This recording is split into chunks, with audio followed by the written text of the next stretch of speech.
অবাগার বাসরে বন্ধু কেন আইলা না, অবাগার বাসরে বন্ধু কেন আইলা না।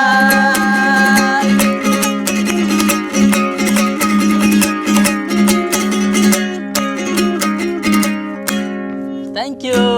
এ হচ্ছে আমাদের ভাইরাল জাহিদ। জাহিদ ভাই কেমন আছেন? ভালো আলহামদুলিল্লাহ। আচ্ছা, যাই হোক দর্শক, এই ভাইরাল জাহিদকে আমরা কিন্তু পেয়েছি খুব অনেকটা বছর পর। সে 2016 সালে কিন্তু ভাইরাল হয় জাহিদ। আপনারা যখন দেখতেছিলেন তাকে, সে অনেক ছোট ছিল। ইমরান ভাইয়ের মাধ্যমে তার হাতে খড়ি হয়েছিল মনে হয় এই ভাইরাল জগতের। কিন্তু ভাইরাল জগতে আসার পরে কিন্তু সে হারায় যায়। পরে যখন আমাদের ঘুরি টিমের সাথে তোমার পরিচয় হয়, হওয়ার পরে তোমার যে ব্যবসাটা দিয়েছিল, ব্যবসাটা কি এখন আছে? ব্যবসাটা আছে ওইখানে, আমার ফ্রেন্ড করতেছে এখন। ওইখানে হচ্ছে প্রশাসনিক ভাবে অনেক সমস্যা, ভ্রাম্যমাণ দোকান করতে দেয় না, তো যার কারণে আমি ওইখানে করতে না পেরে এইদিকে চলে আসছি এখন। এদিকে বলতে কোন দিকে?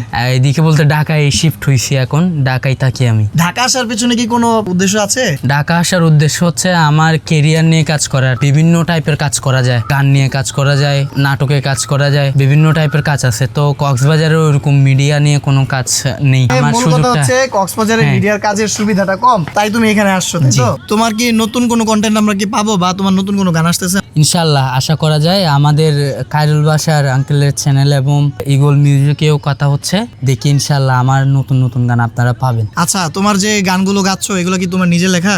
আমার লেখা বলতে আমার কোনো লেখা নাই। যেমন মধু এই গানটা হচ্ছে এই থেকে 50-60 বছর আগের গান। আমার মাধ্যমে ভাইরাল হয়েছে আর কি, সবাই আমার মাধ্যমে চিনতে পারছে। আমার ইগলে একটা মিউজিকের কাজ চলতেছে অলরেডি। এটা হচ্ছে কাজী ভাইয়া গানটা লিখছেন, খুব সুন্দর লিখছেন।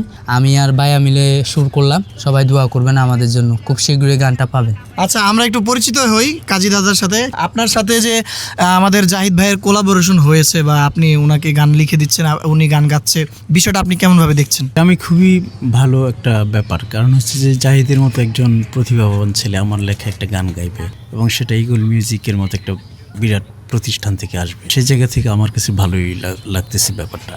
আচ্ছা আচ্ছা, ঠিক আছে দাদা, আপনার মূল্যবান মতামতের জন্য ধন্যবাদ।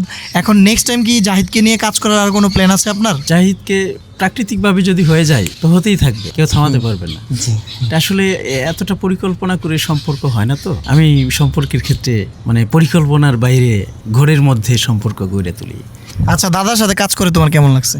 খুব আনন্দ পেলাম, এবং ভাইয়া হচ্ছে খুব সুন্দর লেখেন। ওনার গানটা মানে অন্যান্য মানুষের সাথে যায় না, যেমন ওনার কথাটা হচ্ছে আত্মাকেন্দ্রিক। তো আমার গানের কথাও ভালো লাগছে, ভাইয়াকেও অনেক ভালো লাগছে। দাদা কিন্তু খুবই একজন গুণী মানুষ। দাদার নাম হচ্ছে কাজী বর্ণাঢ্য। চাইলে আপনারা টিকটক এবং ইউটিউবে কিন্তু সার্চ দিলে আপনারা ওনার অনেক কন্টেন্ট পেয়ে যাবেন। এবং পাশাপাশি হচ্ছে জাহিদ যেহেতু নতুন করে কন্টেন্ট শুরু করছে, আমাদের উচিত। জাহিদ, তোমার সাথে কথা বলে ভালো লাগলো। বর্ণাঢ্য দাদা, আপনার সাথে কথা বলে ভালো লাগলো। আপনার কি কিছু বলার আছে? অনেক ভালো লাগলো, এবং প্রতিদিন ভালো লাগায় ভরপুর হয়ে উঠুক জীবন। দর্শক, আজ এই পর্যন্তই। সকলে ভালো থাকবেন। আল্লাহ হাফেজ, আসসালামু আলাইকুম।